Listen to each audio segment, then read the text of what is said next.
At the height of its power, the mighty Roman Empire controlled a massive 5 million square kilometers. From Spain to Egypt, the Romans had demolished any armies brave enough to stand in their way. And yet, throughout its rule, there remained a glaring blank space on its map. It was the place that the Romans just couldn't conquer: Arabia.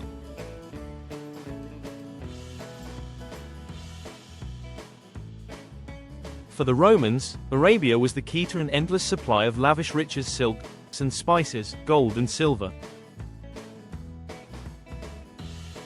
To rule Arabia was to open up trade with the Far East, and from there who knew? They simply had to have it. Unfortunately, it was never to be.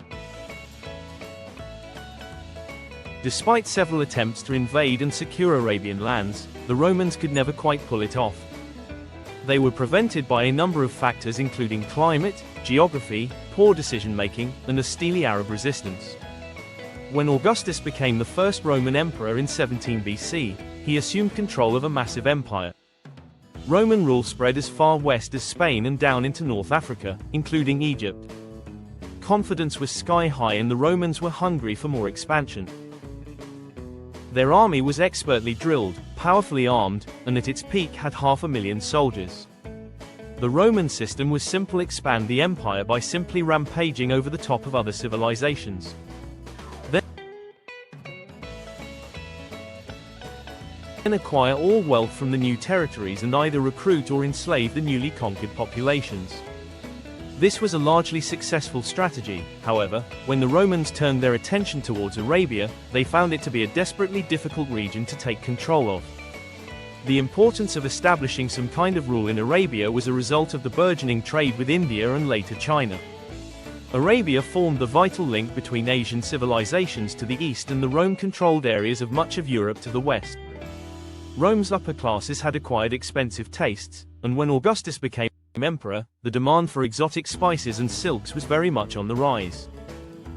Some of the sought-after spices such as pepper and cinnamon were traded with India, while others such as frankincense and myrrh were only found in southern Arabia around today's Yemen. The southern Arabs, the Sabaeans, transported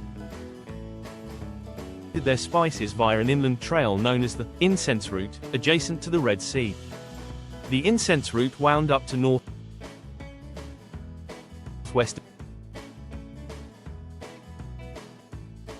in Arabia, near Petra or modern-day Jordan. The Nabateans had settled in this region, and they and their Sabaean contacts soon became extremely wealthy on the back of the lucrative trade with Rome. When Rome took control of Egypt in 30 BC, it opened up huge markets for trade between the West and the East.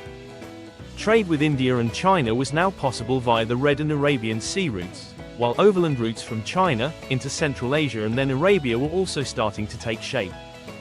Although Rome had a small foothold in Arabia, the Romans wanted to set up permanent settlements throughout the region, especially in southern Arabia, which had ports built along the Arabland Sea. The Romans saw the Arabian Peninsula as having three regions: Arabian Patria in the north, the vast desert Arabia in the center, and the prosperous and southern Arabia. The Romans called this southern region Arabia Felix, meaning happy or lucky Arabia, because of the region's perceived affluence and economic potential. Augustus wanted to cash in on this part of Arabia and expand Rome's borders. The Romans fancied their chances, because it was before the rise of Islam, and Arabia had no central governing body or army. Augustus assumed his vast legions of troops would once again march into a new territory, snap up the spoils, and add another Roman territory to the map. And so, in 26 BC, he ordered one of his Egyptian governors, Gallus Gallus, to head an expedition to southern Arabia. Augustus's instructions to Gallus were simple: either set up client-state relations or take control. Rome had already set up a client-state system with the Nabateans in northwestern Arabia, in 62 BC. The Roman general Scaurus had besieged the Nabatean city of Petra but was fast running out of supplies and his troops were wilting under the fierce heat. The Nabatean king Aretas III struck up a sly deal with the Roman leader. They decided that for an agreed-upon sum or bribe the Romans would withdraw and the Nabateans would be permitted to continue as an independent client state of Rome. Aretas paid Scaurus a generous amount in gold and silver, which Scaurus happily accepted. This allowed the Romans to begin making inroads into northern Arabia based on the Nabatean submission. When Gallus set forth from today's Suez in 25 BC, he had a legionnaire of some 10,000 soldiers, plus another 1,000 Nabateans. Supporting the mission were Nabatean guides and supply trucks. Gallus had also organized for mission were Nabatean guides and supply trucks. Gallus had also organized for supply ships to follow him down the Red Sea, so the Roman troops could head to the coast and access supplies as needed. On paper, it looked great. However, right from the outset, the Arabian invasion seemed doomed. The Roman troops crossed the Red Sea from Egypt and disembarked at Lus Combe in northwestern Arabia. Already, scores of men were stricken with stomach viruses, cramps, and fevers that had quickly spread amongst the tightly compressed leglons of troops. No sooner had they staggered off the ship and prepared for their southern assault, than the Romans were then hit by a plague. It was thought to have been caused by a mix of the local water and plants, and pretty soon Gallus had to call time and wait until his troops recuperated. Hardly ideal.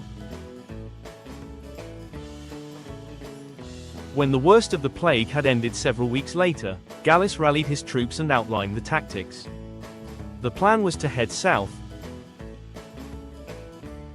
to modern-day Yemen and take the city of Marib. The Nabateans provided Gallus with a friendly and unassuming guide named Silius. Despite his charms, Silius was to play a vital part in the allure of the Gallus-led invasion. Silius was instructed to lead the Romans along roughly the same path as used by traders on the incense route. Sources at the time such as Pliny the Elder